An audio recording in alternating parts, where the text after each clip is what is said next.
ब्रह्म एक है। पार ब्रह्म परमात्मा एक ही है। जब एक ही है तो सबसे पहला कर्म हमारा यही होना चाहिए कि मैं अपने आप को, इस शरीर को, इस मैं को पहचान लूं कि मैं कौन हूँ, मैं यहाँ क्या करने आया हूँ, ये इंसानी जन्म हमें क्यों मिला है, ये संसार क्या है, हमारा मनुष्य जीवन का मतलब क्या है।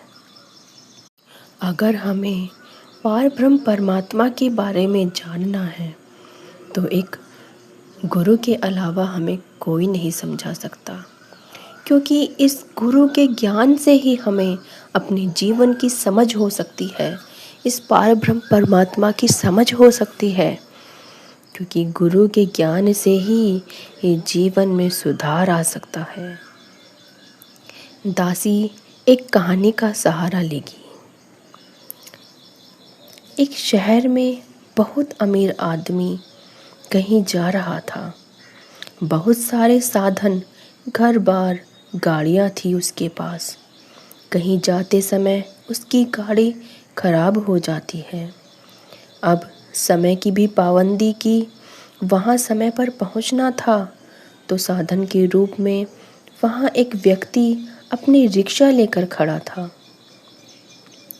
वह उसी साधन मतलब रिक्शे को अपना लेता है और कम से कम समय से वहाँ पहुँच जाएगा।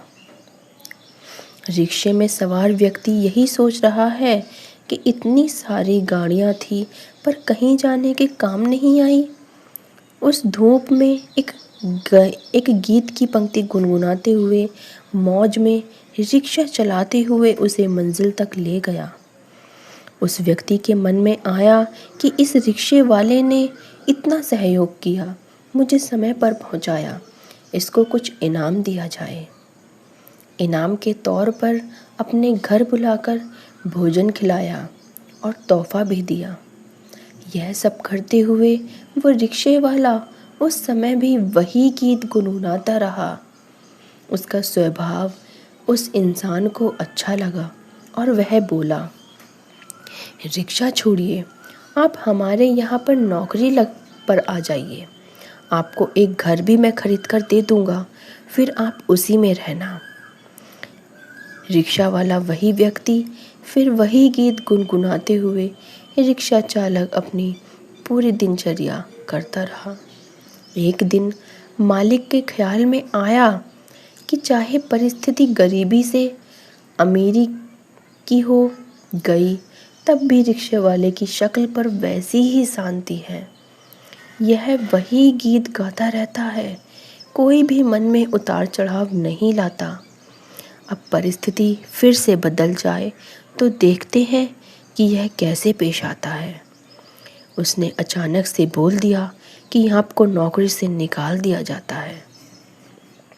जो घर आपके लिए लिया था उसको भी वह वापस लेता है। वह इंसान गीत गुनगुनाते हुए अपनी चाबी बगैर लौटा करके फिर अपनी झोपड़ी में उसी आनंद में रह रहा है। एक व्यक्ति उसके बारे में पता करने गया। उसने आकर मालिक से यही कहा कि वह तो बिल्कुल जैसे पहले था वैसे ही अब अपनी मौज मस्ती में वही गीत गुनगुनाते हुए खुशी खुशी अपनी उस झोपड़ी में जीवन व्यतीत कर रहा है। उस व्यक्ति का भाव यही था कि सब परमात्मा ने ही तो दिया है, तो जब इसने ले लिया तो मैं दुख क्यों करूं। यह परमात्मा ने ही तो दिया है, तो मन में फिर उतार चढ़ाव क्यों आए। मन इतना क्यों उन वस्तु से जुड़ जाता है कि फिर परमात्मा को हम कोसने लगते हैं, बुरा भला कहने लगते हैं। हर समय इस परमात्मा की शुक्राना करते जाएं। वह हमारी बेहतरी के लिए हमें जीवन में आगे बढ़ाता है। जैसे हमें इस साखी से पता चला संतों जी, संत भक्त अपना जीवन ऐसे ही जीते हैं। जीवन में सबसे प्राथमिकता वो परमात्मा को देते हैं, और जब मन टिक जाता है इस परमात्मा पर तो उनकी प्रेम भक्ति की अवस्था बन जाती है। पर अगर हमें परमात्मा से प्यार हो जाए तो पूरे हम प्रेमी बन जाते हैं। फिर उसको किसी से कोई दिल शुक्वा नहीं रहती है। उसके दिल में, उसके मन में किसी के लिए कोई कड़वाहट नहीं होती है। उसके दिल में, मन में सुकून रहता है।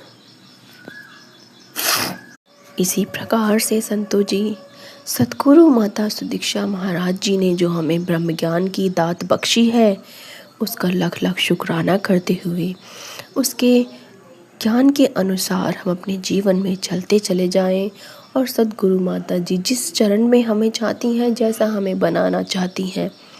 प्यारी सास संगत जी, प्यार से कहना धन्यकार जी।